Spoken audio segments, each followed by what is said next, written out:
বাড়ি হুজুর আমার অমুক জায়গায় বাড়ি। কি খবর? না আম্মাজান পাঠিয়েছে, আমি এলেম শিখতে চাই। আচ্ছা বসো, পড়ো। আলিফ কি পড়েন? আলিফ পড়েন না আ পড়েন? বে পড়েন না বা পড়েন? হ্যাঁ, খবরদার বা পড়বেন না, বে পড়বেন। বা ভুল, বে পড়বেন। এতদিন ধরে সব আলিফ বে তেসে হয়ে গেছে, এখন আ বাতাসা, বাতাসা গুলে খা, পেট ঠান্ডা হবে। বে থেকে বিসমিল্লাহ হয়, বা থেকে কি হবে ভাই?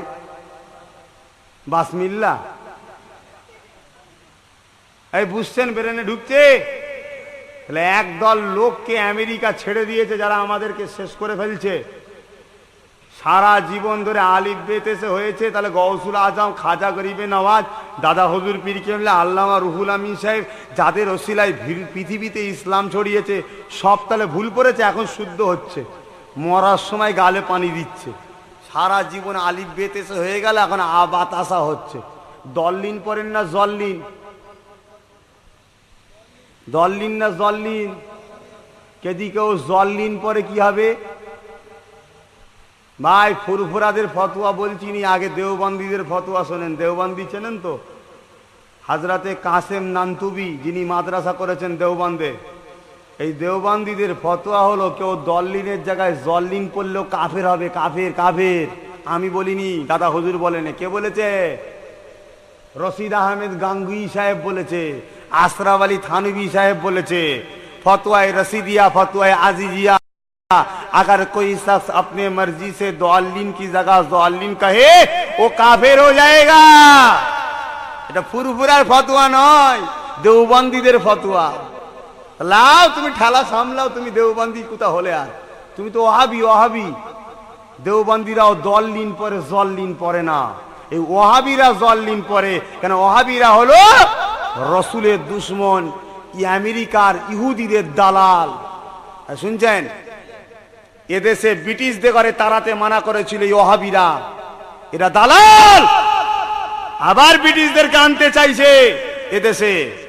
তো ভাই আল্লাহ তৌফিক দেয়, ইনশাআল্লাহ সব বিচার হবে। শুনছেন? তা আপনারা কি পড়েন গো? কিছু সমস্যা হচ্ছে নাকি? তোমরা জল্লিন পড়ো নাকি? যদি পড়ো চেঞ্জ করো, ভুল হতেই পারে মানুষের, চেঞ্জ করে নাও।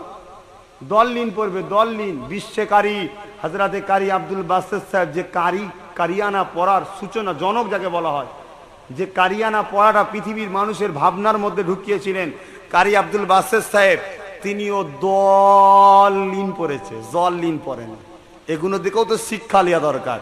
তো ভাইজান, হজরতে গাউসুল আজম গেলেন, বাবা পড়ো আলিফ বে তে পড়ো। হুজুর চুপ করে আছে। এ বাবা পড়, চুপ করে পড়। হুজুর আমার পড়তে শুরু করলেন, বিসমিল্লাহির রহমানির রহিম, আলহামদুলিল্লাহি রাব্বিল আলামিন, আর রহমানির রহিম, মালিক ইয়াউমিদ্দিন, إياك نعبد وإياك نستعين اهدنا الصراط المستقيم। সূরা ফাতিহা পড়ছে। মাস্টার অবাক, ওকে আমি আলিফ বেতে পড়তে, ও আলহামদুলিল্লাহ সূরা ফাতিহা পড়ছে কেন? সূরা ফাতিহা শেষ হলো, আবার পড়ছে হুজুর আলিফ লাম মিম যালিকাল কিতাব লা রাইবা ফি। হুজুর পড়েই যাচ্ছে। বলছে থাম থাম, তুই তো শিখতে এসছিস বললি। বলছে হুজুর আমি যখন মায়ের পেটে ছিলাম, আমার আম্মাজান হাফেজ ছিলেন, উনি কোরআন পড়তাম, আমি মায়ের পেটে শুয়ে শুয়ে মুখস্থ করতাম। জোরে বলুন সুবহানাল্লাহ। আর তোমার আমার বাচ্চাগুলো মায়ের পেটে কি শেখে? কি শিখছে গো? বলছে সাজান তু ঝুট মাত বল, খোদা কি পাস জানা হ্যায়। মোবাইলে রিংটোন, আর নামাজে দাঁড়িয়েছে, ফোন বেজেছে, ফোন বার করেছে, বলছে হ্যালো আমি এখন নামাজ পড়ছি, পরে কথা বলছি। আর রিং হচ্ছে কি? সাজান তু ঝুটমাত বল, খোদা কি পাস জানা হয়। বলেন এ সমাজ উন্নতি হবে? আমার কথা খারাপ লাগছে নাকি গো? বলেন শিক্ষা সবচেয়ে ভালো শিক্ষা হলো কোন শিক্ষা? যেটা হলো মায়ের শিক্ষা। মায়ের শিক্ষার মতো বড় শিক্ষা পৃথিবীর বুকে কোনো জায়গায় নাই। তাহলে মা যদি ঠিক মতো ছেলেকে না শিখায়, ও ছেলে কোনোদিন ভালো হতে পারে না। তাই প্রতিটা মাকে অনুরোধ করে যাচ্ছি, এই ছোট ছোট বাচ্চাগুলো বসে আছে, এরা তোমাদের ভবিষ্যৎ, এদেরকে ভালো শিক্ষা দেবে, আদব শিখাবে। বদমাইশি করে দরকার হয় পিটাবে, পিটিয়ে আদর্শবান তৈরি করবে। তবে তোমরা যখন বুড়ি হবে, এদের কাছে দুটো ডাল ভাত পাবে। কথা বুঝছেন? এই খবরদার, মা বাপের কথা শুনবি বাবা, তোদের বলে যাচ্ছি, ধ্বংস হয়ে যাবি না হয়। আল্লাহ মাফ করুক, সব সমাজ কি হয়ে গেছে। তো ভাইরা, জওয়ানেরা, যুবকেরা, মুরব্বিয়ানেরা,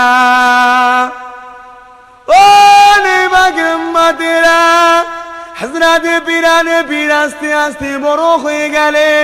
হুজুর আমার আল্লাহকে রাজি করতে চাইলে, হুজুর আমার আল্লাহকে রাজি করতে গিয়ে হুজুর আমার দিন রাত জেগে জেগে উযকুরুল্লাহ, আল্লাহকে ডাকতে লাগলে।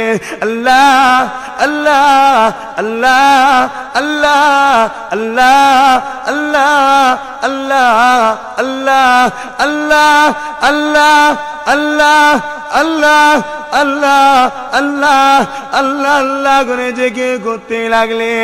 এ নওজওয়ানেরা, মুরব্বি আব্বারা, আল্লাহকে ডাকবে, আল্লাহ খুশি হবে। বান্দা যখন আল্লাহকে ডাকে, আল্লাহ এই সময় আওয়াজ দেয়, এ আমার বান্দা বান্দি রে, আমি হাজির আছি, বল কি লাগবে তোর।